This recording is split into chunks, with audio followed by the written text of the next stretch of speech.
देखिए पैंडेमिक को जोर दिया जाता है, लेकिन पैंडेमिक के ठीक पहले भारत की अर्थव्यवस्था लगातार 8 में नीचे गई, तो 3.47 था उस क्वार्टर में। अगर जिस तरीके से जीएसटी लगाया गया, जिस तरीके से पैंडेमिक के लिए लॉकडाउन किया गया, जिस तरीके से डिमोनेटाइजेशन किया गया, आप 14, 15, 16, 17 लगातार आप 8% पे ग्रो कर रहे थे। उसके बाद आप कभी 8% की ग्रोथ रेट टच नहीं कर पाए, अगर आप पैंडेमिक के फौरन बाद वाला क्वार्टर अगर आप छोड़ दीजिए तो आज की तारीख में 2023 के पहले हमें 5 ट्रिलियन इकोनॉमी बन जानी चाहिए थी, दुनिया की तीसरी सबसे बड़ी अर्थव्यवस्था बन जानी चाहिए थी। इन सब चीजों पर चर्चा नहीं होती है, ढोल मजीरे बहुत बजाए जाते हैं, इसमें कोई दो राय नहीं। प्रश्न इसी बात को लेकर यह है कि जिस तरीके से क्या अर्थव्यवस्था हमारी ग्रो कर रही है, क्या वो सही तरीके से ग्रो करना चाहिए? क्यों आपने डिमोनेटाइजेशन कही ना कि नकारात्मकता का आरोप है। मैं एक बात कहना चाहता हूं कि हम सब, आशुतोष जी हो, हम हो, आप हो, अगर देश की अर्थव्यवस्था वास्तव में तरक्की करेगी, जनता खुशहाल होगी और उस खुशहाली का लाभ हमको भी प्राप्त होगा, तो हमसे ज्यादा खुश और कौन होगा? हम देश की अर्थव्यवस्था तरक्की कर रही है, इसको नकारने वाले होते कौन है? अगर देश की अर्थव्यवस्था में अगर 80 करोड़ लोगों को सरकार मुफ्त अनाज दे रही है, तो हम कैसे मान लें कि देश की अर्थव्यवस्था जो है वो इस मुकाम पर पहुंच गई है? क्योंकि इसका मतलब यह है कि लोगों की स्थिति क्या है, बेरोजगारों की संख्या इतनी बढ़ रही है और सरकार आमदनियां छिन रही है, आमदनियां मिलने की बजाय बिल्कुल एम्प्लॉयमेंट इलास्टिसिटी जो है वो माइनस में है। उस पर आएंगे। नकारात्मकता का आरोप जो है ना, ये बिल्कुल बेकार आरोप है, इसका कोई मतलब नहीं है। अगर नहीं, हम तैयार हैं करते हैं बिना किसी डेडिकेशन के।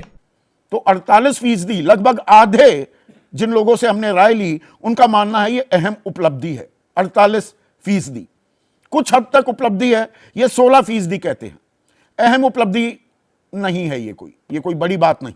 इतनी बड़ी आबादी है, 140 करोड़ की आबादी, तो 5वीं बड़ी अर्थव्यवस्था भी बन गई। ये 20% का मानना है, कोई उपलब्धि नहीं, ऐसा 11% कहते हैं। और नहीं कह सकते कहने वालों की तादाद 5% है। अब आज इस पर चर्चा करने के लिए देश के वरिष्ठ पत्रकार और राजनीतिक विश्लेषकों को मैंने न्योता दिया है। अभय दुबे हैं हमारे साथ, किसी परिचय के मोहताज नहीं, जाने माने राजनीतिक विश्लेषक हैं। राकेश शुक्ला वरिष्ठ पत्रकार हैं, स्टूडियो में दोनों मेरे साथ मौजूद हैं। शरद प्रधान लखनऊ से, तमीज तहजीब की नगरी से हमारे साथ जुड़ चुके हैं। वरिष्ठ पत्रकार अभिज्ञान प्रकाश, बाकायदा इन्होंने एक किताब भी लिखी है, from Lucknow to Lutyens, the plight and power of Uttar Pradesh. और वरिष्ठ पत्रकार और सत्यहिंदी.com नाम का डिजिटल प्लेटफॉर्म भी चलाते हैं, आशुतोष इस चर्चा में जुड़ चुके हैं। अभी इसमें मैं डिटेलिंग में भी जाऊंगा, लेकिन 48% लोगों का अभय ये कहना कि हम 5वीं सबसे बड़ी अर्थव्यवस्था बन गए हैं, इसे बड़ी उपलब्धि मानते हैं। और प्रधानमंत्री मोदी तो ताल ये ठोक रहे हैं कि तीसरी बार बना दो, मैं तीसरे नंबर की सबसे बड़ी अर्थव्यवस्था कर दूंगा भारत। देखिए, ये जो अभी बदत है भाई, अभी बदत दावा है कि हम 5वें नंबर की अर्थव्यवस्था बन गए हैं, ये जनता से जब ये पूछा जाता है तो मुझे नहीं पता कि लोगों को इसके बारे में कोई जानकारी है कि 5वें नंबर की अर्थव्यवस्था का मतलब क्या है और दुनिया में 5वें नंबर की अर्थव्यवस्था कैसे बनती है, उसका भारत में किसके ऊपर प्रभाव पड़ रहा है। ये एक, मैं कहूंगा ये एक सपाट किस्म का सवाल है जो कि सरकार जो प्रचार कर रही है, एक तरह से इस सवाल के जरिए हम ये पता जरूर लगा लेंगे कि सरकार के प्रचार का असर जनता के ऊपर कितना है। फील गुड फैक्टर आता है, लोगों को लगता है अरे अरे सरकार बता रही है हम 5वें सबसे ताकतवर मुल्क बन गए। हर सरकार जो है वो एक हैप्पी नैरेटिव चलाना चाहती है। सरकार लगातार जनता को एक खुशनुमा कहानी सुनाना चाहती है। पर इसमें हकीकत ये भी है, 10वें नंबर पर थे हम 2014 में, अब 5वें पर आए तो कुछ तो ठीक हो रहा होगा अर्थव्यवस्था के फ्रंट पर। मोदी ये दावा करते हैं कि अगले 5 साल में हम तीसरे नंबर पर आ जाएंगे, हो सकता है वो आ जाए 5 साल में।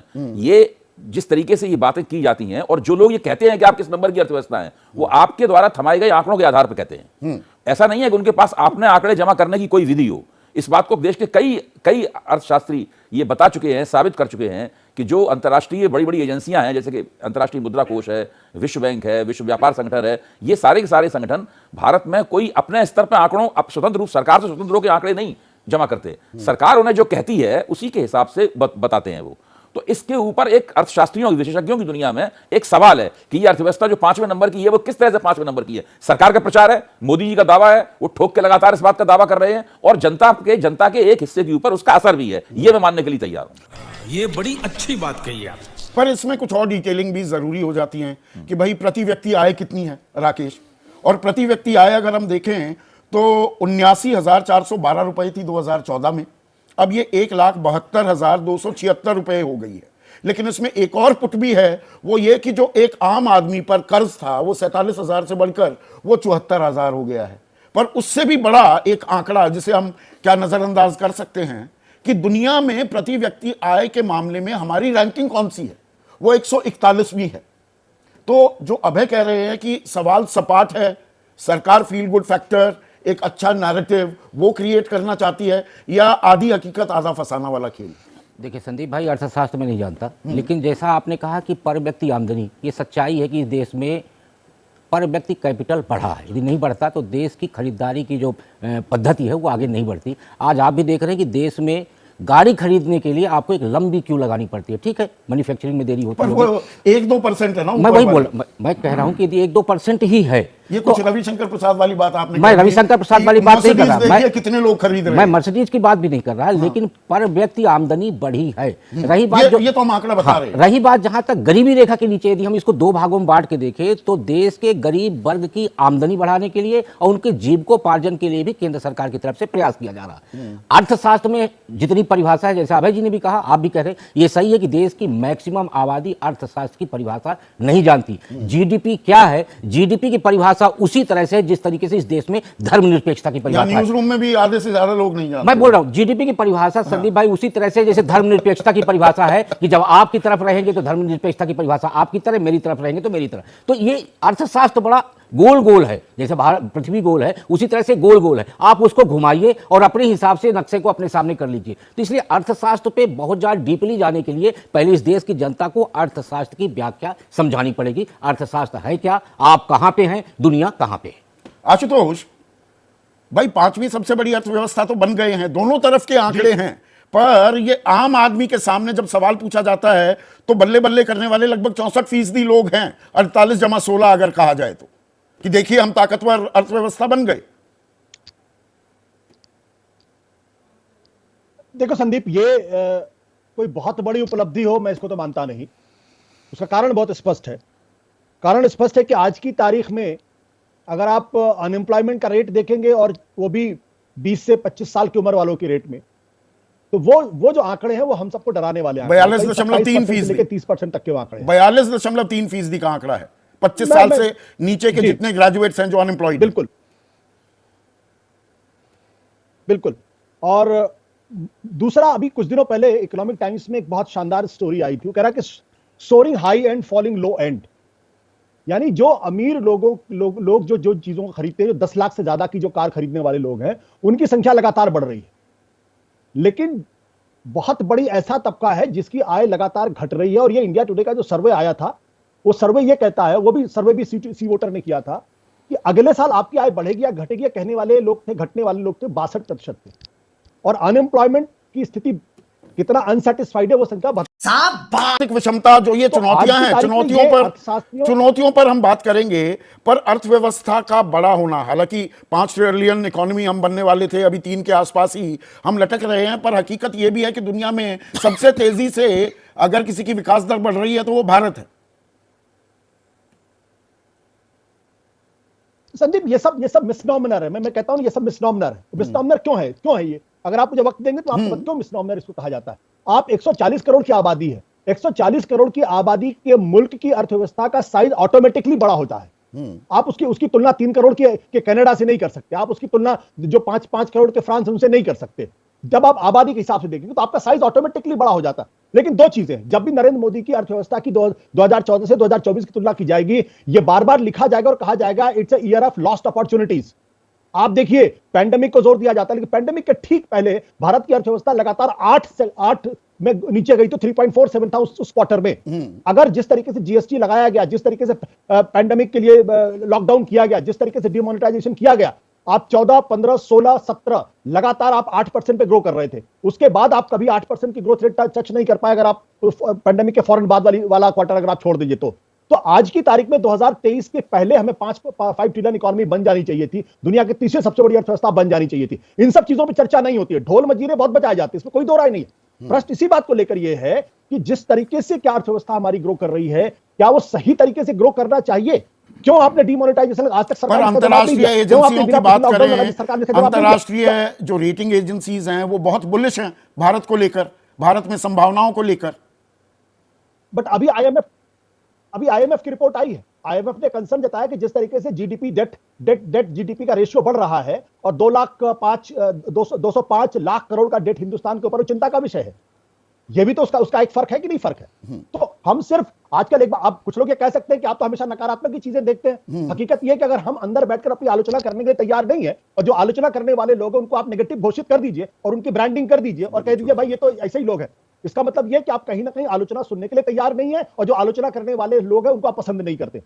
मेरा कहना यह है कि जिस रफ्तार से नरेंद्र मोदी जी ने देश की अर्थव्यवस्था संभाली थी, जिस 8% के हिसाब से 3 साल लगातार ग्रोथ हुई थी, अगर आज उसी हिसाब से ग्रोथ हुई होती तो आज हिंदुस्तान 5 ट्रिलियन इकोनॉमी होता। इसकी जिम्मेदारी कौन लेगा? और क्या इसके बारे में बीजेपी या सरकार के लोग कुछ बोलने के लिए तैयार है या उनके समर्थक बोलने के लिए तैयार है? ठीक है, अबे आप कुछ ऐड करना चाह आशुतोष जी ने एक जो बात कही ना कि नकारात्मकता का आरोप है, मैं एक बात कहना चाहता हूं कि मेरा कहना है कि हम तो सकारात्मक बात बोलने के लिए तैयार हैं, इसमें कोई राजनीतिक मतभेद की बात नहीं है। अगर अर्थव्यवस्था गुलो गुलजार हमें कर देगी तो हम भी तालियां बजाएंगे, उसमें क्या बात। तो गुलो गुलजार पर हो रही है क्या अंतर्राष्ट्रीय परिप्रेक्ष्य में देखें हैं? और दूसरा सवाल जो मैं ले रहा हूं वो मोदी सरकार के कार्यकाल में देश को वैश्विक ताकत के तौर पर उभरते हुए कैसे देखते हैं, ये हमने दूसरा सवाल पूछा।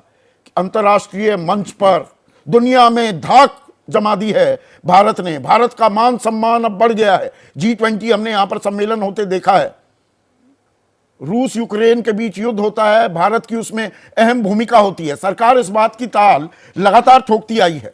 अहम उपलब्धि 45% कह रहे हैं, कुछ हद तक अहम उपलब्धि 17%, अहम उपलब्धि नहीं है 19%, कोई उपलब्धि नहीं है 12%, 7% मन नहीं बना पाई। अब अभिज्ञान आप दुनिया घूमते हैं और जो वहां के वेस्ट के ओपिनियन मेकर्स हैं उनके साथ भी आप लगातार गुफ्तगू करते रहते हैं, तो सरकार भी इस बात की ताल ठोकती है कि देखिए अंतर्राष्ट्रीय मंच पर अंतर्राष्ट्रीय समुदाय भारत को लेकर बहुत बुलिश है, संभावनाओं का एक बड़े बाजार के तौर पर देखती है, सबसे तेजी से हम विकास कर रहे हैं। तो ऐसे में सरकार की तरफ से ताल ठोकना, लोगों का ये आकलन और अंतर्राष्ट्रीय समुदाय के लोगों से जब आप मिलते हैं उनका टेक किस तरह से आंकेंगे आप? एक एक पॉइंट पे इसको क्लैरिफाई करो आशुतोष, अभय, दुबे, सबको मैं सुन रहा था क्योंकि बहुत सिंपल फिनोमिना है और पॉलिटिकल इकोनॉमी स्टडी करिए, बहुत सालों मैंने की है तो आपको बहुत सारी चीज़ें आराम से समझ में आती हैं। आंकड़े तो बाबूगिरी का काम है तो उस पर मैं नहीं जाऊंगा आंकड़ों पर। मैं 2-3 बड़ी तस्वीर आपको बता दूं। वेल्थ, और ये पॉइंट अभय दुबे का वैलिड है, कोई भी कंट्री जब वेल्दी होती है यानी कि तरक्की शुदा होती है सेल्फ क्रिएशन ऑफ वेल्थ से, तो वो वेल्थ के 3 फॉर्म नजर आने चाहिए जो मेरे तक पहुंचे, आप तक पहुंचे, अभय जी तक पहुंचे, आशुतोष जी तक पहुंचे। और वो होता है जब वेल्थ क्रिएशन होता है, विद वेल्थ पर्कुलेशन होता है और उसके साथ होता है वेल्थ डिस्ट्रीब्यूशन। ये तीनों चीज के आंकड़ों पर सरकारें हमेशा से घालमेल करती आई हैं और अपने आप को ये बताती रही हैं कि हम तरक्की पर है। ठीक है, 8% और वो सारी डिबेट में हम नहीं जाएंगे। अब हम आते हैं एक लार्जर इंटरनेशनल पिक्चर पर। इसको बहुत जरूरी है समझना कि why they are bullish towards India. Yes, they are bullish towards India, ये मैं एक्सेप्ट कर रहा हूं। और मुझे उस दिन पता चला जब मैं फिलीपींस यात्रा कर रहा था, जो कि अमेरिकन कंट्रोल में अब ज्यादा है, चाइना के कंट्रोल से बाहर, और वहां पर उन्होंने इंडिया के बारे में बात की। क्यों है ऐसा? ऐसा इसलिए है क्योंकि पोस्ट कोविड और पोस्ट चाइना, बहुत सीधी बात है, India is the potential biggest market you can ever have. वो पोटेंशियल जो इंडिया अभी तक इनकैश नहीं कर पाया है, वो पोटेंशियल जो रातों रात वियतनाम, फिलीपींस, बांग्लादेश, इन इस तरह की कंट्रीज ने इनकैश कर लिया। ठीक है, आप जरा उनसे कंपेयर करिए अपने बेसिक नंबर्स को। तो सारा मूवमेंट जो है, जो भारत को बड़ी अहमियत देता है, इसमें कोई दो राय नहीं है। मैं रिपीट कर रहा हूं इस पॉइंट को, भले लोग उसको उतना समझ पाए या ना समझ पाए, वो है मार्केट ड्रिवन। और इसलिए मार्केट ड्रिवन है क्योंकि इतना बड़ा बाजार आपको ना सिर्फ अपना माल बेचने के लिए, अपना माल सस्ते में बनवाने के लिए, I mean as similar as once upon a time the IT boom of outsourcing, ठीक है, जिससे बेंगलुरु और हैदराबाद जैसे शहर और हजारों करोड़ों के वैल्यूएशन की कंपनीज बनी। तो वो सच में इंडिया बहुत इंपॉर्टेंट है। और G20 जैसे शिखर सम्मेलन होते हैं अभिज्ञान, जिसमें चलिए व्लादिमीर पुतिन या शी जिनपिंग नहीं आए, पर दुनिया भर के तमाम ताकतवर नेता, राष्ट्रपति हो या प्रधानमंत्री, राष्ट्राध्यक्ष, वो दिल्ली में आते हुए दिखाई देते हैं। तो इससे सरकार को वही बात, एक हैप्पी पिक्चर दिखाने के लिए उनके पास तो पूरा माल मसाला मिल जाता है ना, और उसमें कहीं ना कहीं अंतर्राष्ट्रीय समुदाय की जो टिप्पणियां या बयान आते हैं वो भी काम करते हैं। समझ रहे हो? बिल्कुल सही संदीप। वो इनफैक्ट एक इनिशियल पॉइंट आशुतोष ने रखा था, बड़ा वैलिड था। तो बिल्कुल सही आप कह रहे हैं कि आप एक हैप्पी पिक्चर दिखाते हैं, हर देश को दिखाने की जरूरत है, हाँ। आंकड़ों के जरिए कमाल की तस्वीर बताने की जरूरत है, जबकि अंडरलाइन सिचुएशन अनएम्प्लॉयमेंट की कुछ भी हो। लेकिन फर्क कहां पर आता है? फर्क वहां पर आता है जैसे इंडिया का प्रपोज ब्रिटेन के साथ free trade agreement next term में हो सकता है, ऋषि सुनक नहीं आए इंग्लैंड में, तो आप समझ रहे हैं, वो आप अभी तक पुश नहीं कर पाए। फर्क तब आता है जब when you are in a position to sign on the dotted line in your favor, अपने हक के लिए। फर्क तब नहीं आता जब आप ऑस्ट्रेलिया जाए या आप अमेरिका जाए, कहीं पर आप उस्ताद थे या गुरु थे, मुझे ध्यान नहीं आ रहा है उन शब्दों का, तो ये सब आपको बुलाया जाए और वो अपना सामान आपको बेच दे, ठीक है, which is not exactly the highest standard। फर्क तब आता है जब आप डॉटेड लाइन पर साइन करवाइए अपने हक के लिए, यानी कि हिंदुस्तान के हक के लिए, और फिर उसका इंपैक्ट और इफेक्ट हो कि वो ट्रिकल डाउन करे, उसका पर्क्यूलेशन हो, वो ट्रिकल डाउन करे, और फिर वो अवैध दुबे की बात सत्य हो कि हाँ खुशहाली का माहौल होगा और खुशहाली नजर आएगी और हम सब ताली बजाएंगे। कोई अपने देश के प्रति नकारात्मक नहीं है। ये तो नंबर्स की बात हो गई, ये चीज है, ये गूढ़ विश्लेषण हो गया पोस्ट चाइना, ठीक है अभिज्ञान। लेकिन शरद प्रधान देखिए, खेल राजनीति का भी है ना, लड़ाई 2024 की है, और एक आम आदमी को सड़क पर, गांव में, गली खड़ंजों पर घूमने वाले जो लोग हैं, कस्बे में रहने वाले, अब वो एक नैरेटिव सा, एक वो पिक्चर काफी दिनों से चल रही है कि भाई पूछिए, अरे मोदी जी जो बाइडेन के साथ खड़े होते हैं, ऋषि सुनाक के साथ खड़े होते हैं, व्लादिमीर पुतिन की जप्पी पा लेते हैं, शी जिनपिंग को झूला झुला देते हैं, तो दुनिया में धमक है। ये अगर हम राजनीतिक तौर पर देखें, सरकार के दावों को और आंकड़ों को भी उसमें जोड़ें, तो किस तरह की तस्वीर आम आदमी के पास जा रही है, जब हम आम आदमी की राय पर ही आज अभी मजा आएगा ना। जो बात आपने अभी कही कि धमक, सारा फोकस इस धमक पर है और वो उसका जरिया है पब्लिसिटी। आपको मालूम होगा कि किस कदर पैसा खर्च किया जाता है, tax payers money, on publicity of the government और publicity of the prime minister खासतौर से, और उसके जरिए से उनका पूरा जोर इस बात पे रहता है जो अपने क्लेम्स हैं, फैक्ट नहीं है, जो क्लेम्स हैं उनको स्थापित करना और लोगों के ऊपर उसका बम्बार्डमेंट करना, जिससे लोग और कुछ, और जिस तरीके का हाल है आज के डेट में मेन स्ट्रीम मीडिया का, उसमें सिर्फ एक ही नैरेटिव चलता है जो सरकार द्वारा फैलाया जाता है, और उसमें काफी अर्ध सत्य होता है और बहुत बढ़ा चढ़ा के चीजें दिखाई जाए। अब जैसे यही बात है 5 trillion economy, 5 trillion economy, 5 trillion economy, ये सबको मालूम है। कोई भी बेसिक जो जरा सी अर्थशास्त्र जानता है वो ये समझता है जहां आज की डेट में 2.230 की ट्रिलियन की इकोनॉमी है, कोई तरीका नहीं है वो 5 ट्रिलियन पे पहुंच जाए, कोई तरीका नहीं है उसके हिसाब से, इकोनॉमिक्स के हिसाब से। उसमें तो फिर अगर हम उतनी डिटेलिंग में जाएंगे शरद, तो 5 गुनी अर्थव्यवस्था, 5.5 गुनी तो चीन की है, 17 ट्रिलियन की इकोनॉमी है, 20-21 ट्रिलियन की अमेरिका की है। तो वो जब हम इन फिगर्स में जाते हैं तो ये पेंडोरास बॉक्स भी खुल जाता है, फिर बहुत लंबी चौड़ी चर्चा हो सकती है, घंटों की। नहीं वो ठीक, पर मैं यहां राजनीतिक लेकिन मैसेजिंग की बात कर रहा हूं, संदेश जो जाता है आम आदमी के पास। हाँ नहीं, वो तो मैसेजिंग में तो परफेक्शन है इनका, उसका जवाब ही नहीं है। जिस तरह इनका सारा फोकस ही तो इसमें है, उसी के जरिए से तो धमक बनाते हैं, और वो जो मैसेजिंग है उसमें फॉल्सहुड इतनी ज्यादा है कि आदमी मजबूर हो जाता है उसी को बिलीव करने, क्योंकि बार बार एक ये पुरानी थ्योरी है कि आप एक झूठ को 100 बार बोलिए तो अगला उसी को सच मानने लगता है। इसमें भी थोड़ा सा ज्यादा सिनिकल नहीं हो रहे हैं। कल मेरे लिए विनोद शर्मा ने यह शब्द इस्तेमाल किया था कि मैं सिनिकल, हालांकि पत्रकार सिनिकल नहीं होगा तो वो चीयर लीडर हो जाता है, तो सिनिकल होना तो ठीक है, पर अब देखिए चंद्रमा के दक्षिणी ध्रुव पर अगर चंद्रयान हम उतारते हैं और विशुद्ध स्वदेशी एक इनिशिएटिव होता है, तो सॉफ्ट पावर तो भारत की दिखती है ना। हाँ बिल्कुल, इसमें कोई शक, ये चीजें कोई शक नहीं, लेकिन जो उसके साथ जिस तरीके का सारा फोकस इस पे किया जाता है कि सब कुछ एक आदमी की वजह से हो रहा है, और दूसरा क्या है, बहुत सी चीजें जो नहीं हो रही हैं और जो कॉन्ट्रडिक्टरी हैं, जैसे ये अभी मेरा ख्याल आशुतोष ने पॉइंट आउट किया कि जब 85 करोड़ या अभय दुबे साहब ने किया, 85 करोड़ लोगों को जब आप मुफ्त में खाना बांटना पड़ रहा है आपको, क्योंकि इससे जाहिर होता है कि गरीबी का क्या लेवल है। फिर जब आपको कह देता है कि आप क्या गरीबी, बोले नहीं साहब हम तो 5th लार्जेस्ट इकोनॉमी हो गए हैं दुनिया की, तो अगर आप क्या, तो ये सारी कॉन्ट्रडिक्टरी चीजें हैं जिससे साफ प्रूव होता है कि आप ऐसा झूठ स्थापित करना चाहते हैं जिससे पॉलिटिकली आपको बेनिफिट मिल जाए। पर ये झूठ ही है या दरअसल जब अर्थव्यवस्था, एक मिनट शरद, जब अर्थव्यवस्था बड़ी होती है, देश ताकतवर होता है जैसा सरकार दावा कर रही है, उसी के चलते जन कल्याण भी कर पाती है क्या सरकार? और मोदी सरकार के बारे में एक शब्द अगर यूज किया जाए तो ये मोदित्व का जो फॉर्मूला है, जिसमें हिंदुत्व का पुट तो है ही है और साथ में जन कल्याण उसमें जोड़ दिया जाए। यही सवाल हमने पूछा था, मोदी सरकार की जन कल्याण योजनाओं के असर को कैसे देखते हैं। तो इसमें 38% कह रहे हैं कि ये अहम उपलब्धि है, 21% कह रहे हैं कुछ हद तक अहम है, तो ये आंकड़ा 59% हो जाता है। अहम उपलब्धि नहीं है ये 22% कह रहे हैं, कोई उपलब्धि नहीं 13% कह रहे हैं, और जो मन नहीं बना पा रहे हैं वो 6% है। ऐसे में आशुतोष, और यहां पर यह भी बताना जरूरी हो जाता है कि वो जन कल्याण की कौन कौन सी बड़ी योजनाएं हैं जिसका राजनीतिक फायदा मोदी लेते दिखे हैं। 2019 में हमने देखा स्वच्छ भारत अभियान के तहत 11 करोड़ 31 लाख शौचालय, एक मिनट सर, थोड़े आंकड़े बता दूं। 11 करोड़ 31 लाख शौचालय बने हैं।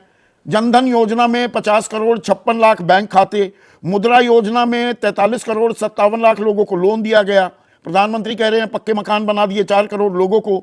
उज्ज्वला योजना में 10 करोड़ गैस कनेक्शन दिए गए हैं, हालांकि बाद में उस पर पैसे देने पड़े, सिलेंडर तो भरवा नहीं पाए लोग, पर यह एक लंबी फेहरिस्त है। जन आरोग्य योजना है, किसान सम्मान निधि है, हर घर जल से नल। तो जन कल्याण का ये पुट क्या दरअसल जब लोगों को कुछ मिलता है तो वो कि भाई गरीब हैं या नहीं है, पर हमारे को पक्का मकान मिल गया, शौचालय मिल गया, खाने को पैसे भी मिल गए, तो उससे संतुष्ट हो जाता है क्या आदमी? नहीं, ये तो उसके साथ में एक मिनट, आशुतोष से सवाल था सर, शरद जी। उससे इनको बेनिफिट है, कंसोलिडेट।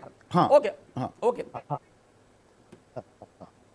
संदीप, ये देखिए, कोई भी सरकार हो, सरकार वेलफेयर स्कीम लेकर आती है, इसमें कोई दो राय नहीं है। अगर वो सरकार वाकई लोगों के बारे में सोचती है, इसमें मैं नरेंद्र मोदी जी की सरकार को किसी तरीके से दोष नहीं देता, और अगर वो इसको चुनाव से जोड़ते हैं और चुनाव से जोड़कर अगर वोट लेना चाहते हैं तो इसमें भी कुछ भी गलत नहीं है, इसमें किसी तरीके की कोई झगड़े वाली बात नहीं। लेकिन प्रश्न ये कि जो बात अभी शरद जी कह रहे थे कि प्रचार बहुत ज्यादा है।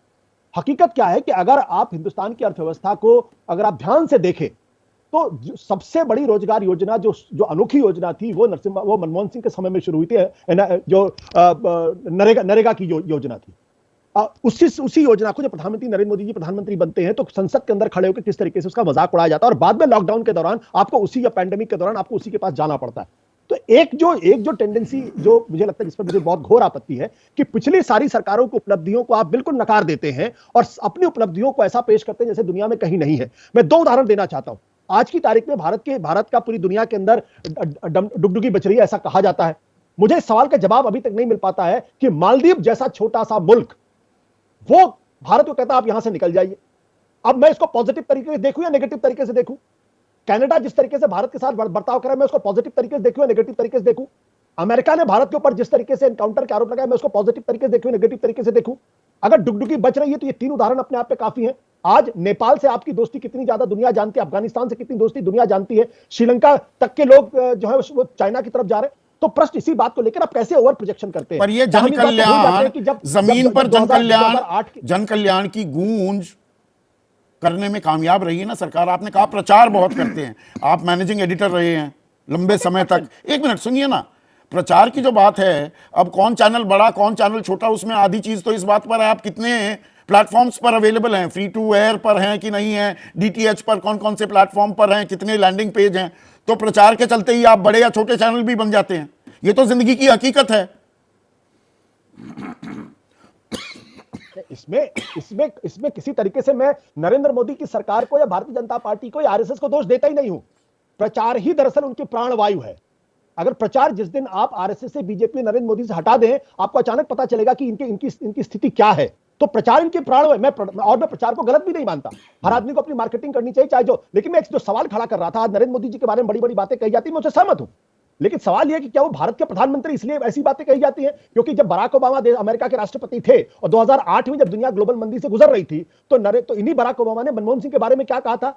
when doctor Manmohan Singh speaks the world lessons and और मैं उनसे कंसल्ट करता हूं। ये मेरे शब्द नहीं, ये बराक ओबामा के शब्द हैं। लेकिन हम मनमोहन सिंह के बारे में आज की जो तस्वीर अलग तरीके से पेश करते हैं। 2004 से लेकर 2014 के बीच की जो इकोनॉमिक ग्रोथ है हिंदुस्तान की, वो अनप्रेसिडेंटेड ग्रोथ है इंडियन हिस्ट्री में, और वो 7.6% के आसपास है, डिस्पाइट कि 2008 में भारत की दुनिया की मंदी के हिसाब से भारत की अर्थव्यवस्था की स्थिति खराब हो गई थी। लेकिन हम उसका गुणगान नहीं करते क्योंकि वो प्रचार नहीं कर पाए। तो प्रचार तो हो रहा है, ठीक है, प्रचार एक ताकत भी है, पर यह हकीकत भी है कि जन कल्याण की गूंज तो सुनाई देती है और चुनाव दर चुनाव ये बात उसकी तस्दीक करते हैं। यहाँ पे देखिए, हम लोग किस विरोधाभास की बीच में हैं, जरा इसके ऊपर गौर करना चाहिए।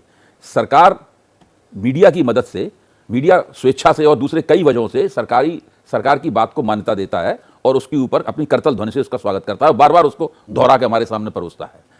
ऐसे सेक्टर तकरीबन समाप्त हो गए हैं जो सरकार के दावों की बाकायदा जांच करें। चंद्रयान भेजा हमने, अब चंद्रयान कितना स्वदेशी है? भारत के अंदर हथियार बनेंगे तो वो हथियार बनने, भारत में विदेशी हथियार बनाने वालों की फैक्ट्री खुल जाएगी तो उसको कितना स्वदेशी कहा जाएगा? हर चीज की जांच होनी चाहिए। सरकार जो दावा करती है, जैसे उसकी उज्ज्वला जांच करना। योजना है कि हाँ। भाई 10 करोड़ आपने चूल्हे दे दिए पर उसका ईंधन यानी कि रसोई जितनी गैस। कल्याणकारी योजनाएं हैं, हाँ। या आप जो भी कहें, वेलफेयर, जो भी उनको नाम देना चाहें, उनका सोशियो इकोनॉमिक ऑडिट दिखाई नहीं पड़ता है। नहीं, पर 4 करोड़ ये सबसे पक्के बड़ी समस्या मकान हैं, 12 करोड़ के करीब शौचालय हैं, ये बिल्कुल मैं ये नहीं कह रहा बुनियादी हूं- मैं ये जरूरतें नहीं कह रहा हूं कि हैं, सरकार- उसको भी टच कर रही है क्या मैं ये सरकार? नहीं कह रहा हूं सरकार की उपलब्धियां नहीं है, सरकार कुछ कर रही है, ये तो हमें नहीं पता है कि कितना पलफरेज है एक योजना में। वो 70% लागू हो रही है, 60% लागू हो रही है कि 80% लागू हो रही है। हर चीज का नतीजा ये देखना कि उसका वोट पे कितना असर पड़ रहा है। अब आप भारतीय जनता पार्टी की अंदर की जो रिपोर्ट है उन पर गौर कीजिए। उत्तर प्रदेश में पीएमओ के आदेश पर जो 2022 का चुनाव जीतने के बाद उन्होंने जो रिपोर्ट बनाई थी उस पर गौर कीजिए, तो उसमें बताती हैं कि जो लाभार्थी स्वाभाविक रूप से ऑटोमेटिकली सरकार के, भाजपा के वोटर नहीं बन गए हैं, तो वो भी मामला अलग तरह का है। तो हमारे सामने बिल्कुल नहीं, इसमें एक- नीरक्षीर विवेक करने की परिस्थिति नहीं, इसमें एक दिलचस्प बात यह भी है कि 5वीं सबसे बड़ी अर्थव्यवस्था बन गए, इसे बहुत बड़ी उपलब्धि, अहम उपलब्धि 48% मानते हैं हम। वैश्विक ताकत के तौर पर उभर रहे हैं 45%, लेकिन जन कल्याण में आंकड़ा 38% पर आ जाता है। एक और सवाल जो हमने पूछा, जम्मू कश्मीर से अनुच्छेद 370 हटाने के फैसले को आप कैसे देखते हैं? अब यहां पर 56% लोग अहम उपलब्धि कह रहे हैं, कुछ हद तक अहम उपलब्धि 15% है, 71% आंकड़ा हो जाता है। अहम उपलब्धि नहीं है 13%, कोई उपलब्धि नहीं है 11%, और कह नहीं सकते ये 5%। और इसमें दिलचस्प बात यह है, कुछ हमें आउटलाइन भी दिख रही है 2024 की, राकेश भाई, कि जो राष्ट्रवाद का पुट और राष्ट्र प्रथम, जो कल प्रधानमंत्री मोदी और आज भी उसे दोहराते हुए दिखे, राष्ट्रवाद और मजबूती, ताकत, इनकी गूंज लोगों में ज्यादा दिख रही है, लोग उनकी बातें ज्यादा कर रहे हैं। संदीप जी, 2-3 चीज़ें देखिए। जब कहा गया कि विश्व गुरु बनने की तरफ भारत कदम बढ़ा रहा है, तो अभी प्रचार की बात आई, तो ये प्रस्तुतिकरण बेहतर तरीके से किया गया कि भारत यूक्रेन से विद्यार्थियों को ले आता है, कोरोना काल में दुनिया को वैक्सीन उपलब्ध कराता है, पाकिस्तान को दुनिया के सामने आतंकवादी देश प्रस्तुत कर देता है।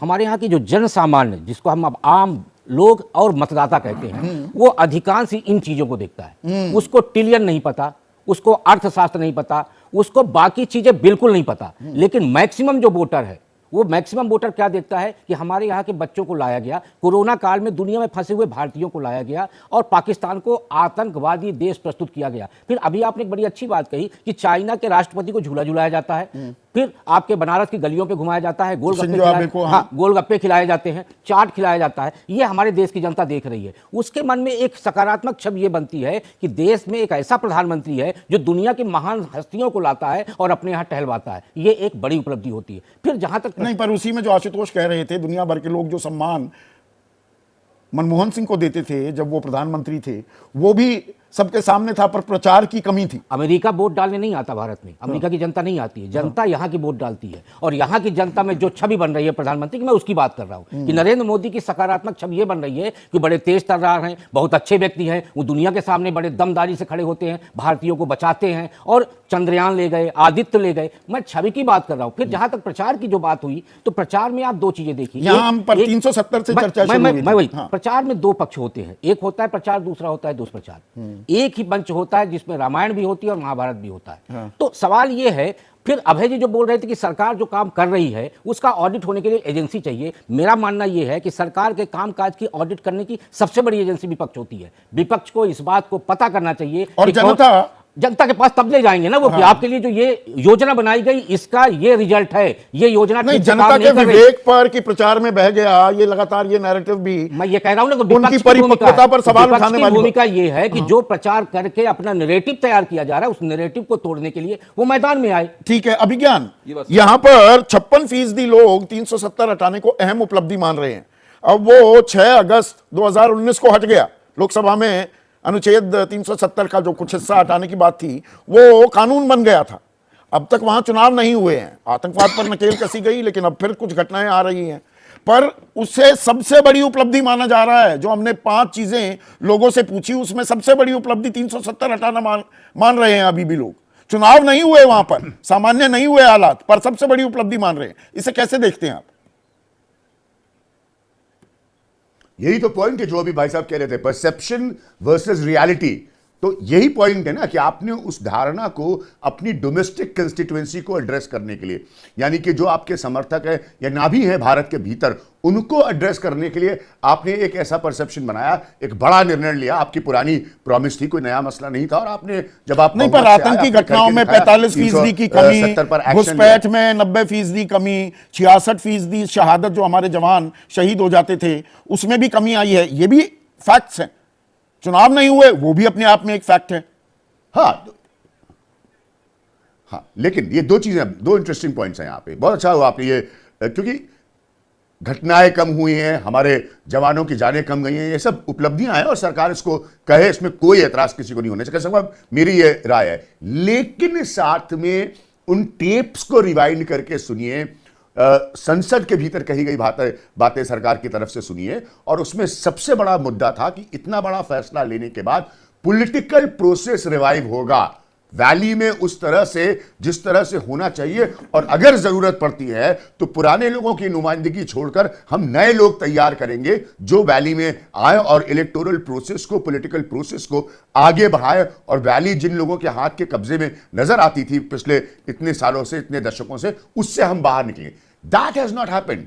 ये प्रधानमंत्री का प्रॉमिस था। अगर आप इसको उस वक्त के टेप्स को सुनिए तो पर आम आदमी की राय देखिए, जनता जनार्दन होती है, कुछ नहीं कह रहा हूं। हाँ, आम आदमी की राय 56% कह रहे हैं अहम उपलब्धि। अब एक और आखिरी सवाल जो हमने पूछा, शरद प्रधान गौर कीजिएगा, मोदी सरकार के दौरान राम मंदिर निर्माण को लेकर आपकी राय क्या है?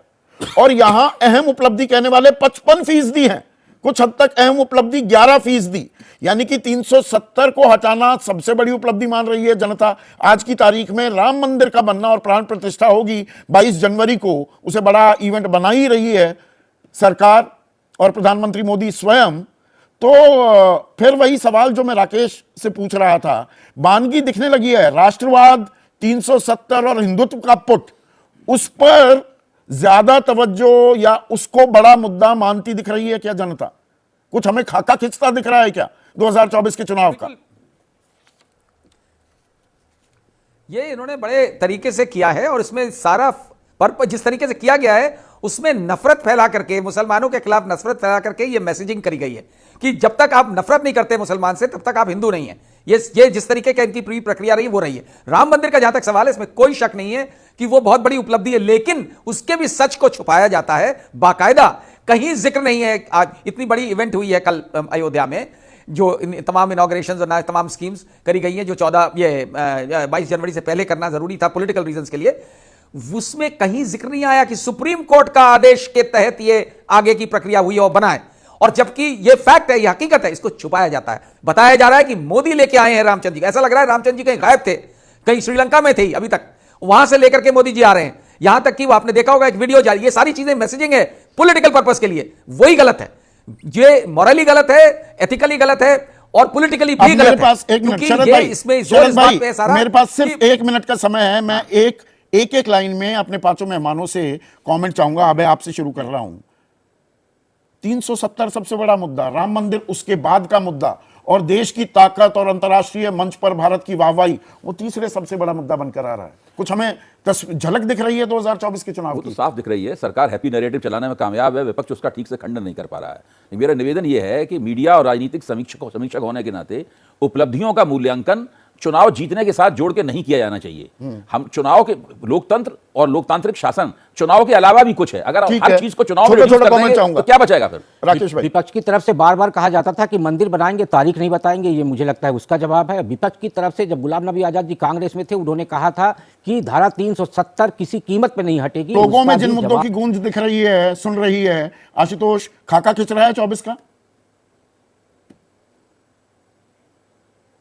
नहीं, राजनीति के अंदर तो एक हफ्ता भी बहुत होता है, लेकिन ये बात बिल्कुल सच है, इसमें कोई दो राय नहीं है कि भारतीय जनता पार्टी ने कभी 370 के बारे में छुपाने की कोशिश नहीं, कभी राम मंदिर के मसले छुपाने की कोशिश नहीं की, कभी यूनिफॉर्म सिविल कोड बनाने की कोशिश नहीं की। अगर आज उनके पास बहुमत है और अगर इन तीनों चीजों पर वो या कम से कम दो पे वो खरे उतरते हुए दिखाई पड़ते हैं, तो इसके लिए उनकी आलोचना क्यों की जानी चाहिए? अगर विपक्ष काउंटर नहीं कर पा रहे तो विपक्ष की प्रॉब्लम, या मीडिया काउंटर नहीं कर पा तो मीडिया की प्रॉब्लम है। क्या बीजेपी ने कभी कहा कि हम धारा 370 नहीं हटाएंगे? उन्होंने कहा। असल सवाल ये कि धारा 370 हट गया, 5 साल के अंदर कश्मीर में चुनाव क्यों नहीं करा पाए? बस मेरा क्या बात है सर, क्या सिर्फ इतना सा है। ठीक है, वो सवाल अपनी जगह है, लेकिन लोगों में किन मुद्दों की गूंज ज्यादा सुनाई दी, किन्हें बड़ी उपलब्धि मानते हैं, वो हमने आपके सामने पेश किया। पर ये अभी आधा ही हिस्सा है।